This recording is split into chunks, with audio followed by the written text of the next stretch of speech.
Alright, update on the Camaro. Where we swapped out the motor. When you pull the motor out the bottom, you have to unhook the front brake lines. So I gravity bled those. I did one small can per side, and then I did a half a small can.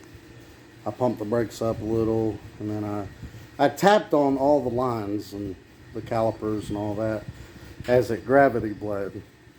But I did this side first. I did one full bottle, and I tapped on the lines and the T's and the calipers as it was gravity bleeding. That's the T for the front brake right there. And now I did one full bottle for this side. And then I pumped up the brakes. And then I did that side again, a half a bottle. I let it bleed through a half a bottle through the master cylinder there. And then I did a half a bottle up here. And that was pretty much it. And all my fittings came in for the Nitrous. So we got that on. There's a fuel pressure safety switch. All I need to do is go get a bolt for the ground that goes through the fuel pressure safety switch, and then goes through the wide open throttle switch. Where did it go? There it is. And then it grounds it out, and that's what turns it on. And I'm running it off the other side of the regulator so we can get in here. There we go. Now what I'll do is I'm gonna lower that. I'm gonna jump start the fuel pressure. It's one of the main reasons why I kept that on the harness. I don't think it was on the LS1 harness, but I can jump it from that little fitting right there to the battery, and the fuel pump will come on. When it comes on, what I'll do is I'll set this to 40 PSI. I'm gonna have it running at 50. And I'll set that fuel pressure gauge to 40 PSI. And I'll have the biggest jet I'm ever going to use attached to this fuel line in some manner that it won't leak, that it's just going through the jet. And I'll have that going straight into a bucket. Now, I'll have to momentarily bypass this or just tape the switch shut, so it's only going off the fuel pressure safety switch. And then I'll turn the fuel pressure, or I'll turn this little knob just far enough that the fuel pressure cuts off at 40, and then I'll turn it back in to where it just comes back on at 40. And then that'll set the fuel pressure gauge, or fuel pressure safety switch. And then I'll put my gauge back at 50 pounds.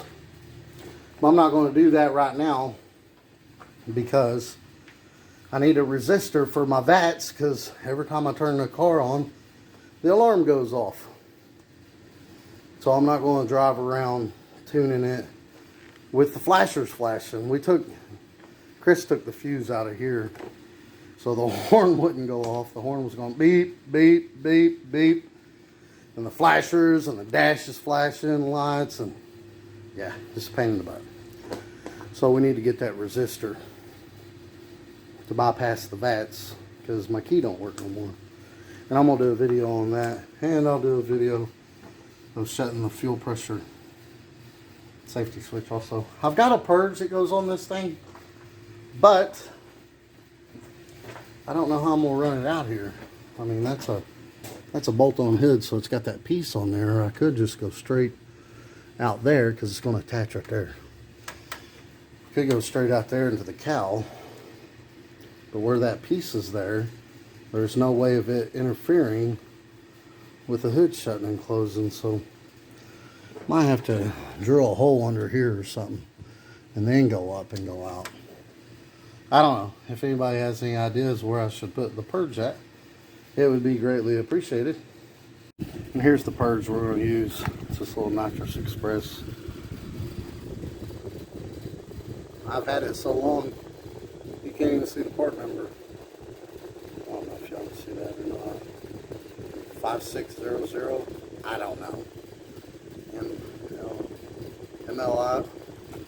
MLI 5600 is what it looks looks like. Let's zoom in on this.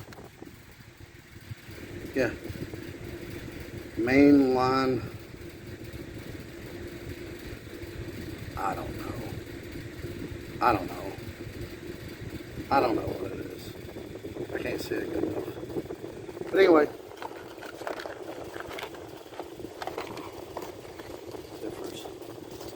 Anyhow, these are pretty basic setup. You give power to one side, you give ground to the other, and it starts spraying. And you put it right before your nitrous solenoid. Yeah, there's no problems. You know, it just shows you how to hook it up. But that ain't enough line there to run it nowhere. Unless he was to stick it straight up out of the hood, and I don't want to do that. But yeah, if y'all have any ideas on a way to route that, would be appreciated. What you think would be best. I'm definitely going to get a longer line, no doubt about that. But yeah, just not sure where to put it. I wonder if it'll go underneath that and then just let the hood come down on it, because that'll press down. I mean, if it rains, it'll leave water there, but I don't know. Maybe we could go underneath of it, or maybe go through it. But either way, definitely going to get a longer line, because I don't know, man. I don't know. We'll have to hook it up and see. But yeah, I'll get a video of doing the setting the fuel pressure safety switch, which I already did on Christopher's car. Same thing, except for where fuel injection, you're dealing with a little bit more fuel pressure. And get a video of tuning it. I've already got a bunch of notes I want to put in a video of tuning it, and I'll actually do that on the computer while the computer screen's being recorded, and show y'all what I did to get it running and get it all tuned in, which it's not tuned all the way. I got to drive it a little bit, but can't drive it. I'm not going to drive it down the road where the flasher's going off. The horn's disconnected, so, but still the flashers go off, so I need to get that resistor. And it was supposed to have been here yesterday, and it ain't here yet. So as soon as it gets here, we'll put that in. That'll shut the alarm off when we turn the key on. And then I think once we get the alarm turned off, that thing that Chris was doing in the on the radio, we can shut it completely off. After, I think it's where it wouldn't shut off because the alarm was still technically engaged, even though it wasn't going off when we tried to do it. It was still set as it was going off. I'm not sure, but I just want to turn that off. But yeah, like and subscribe. Y'all have a great day.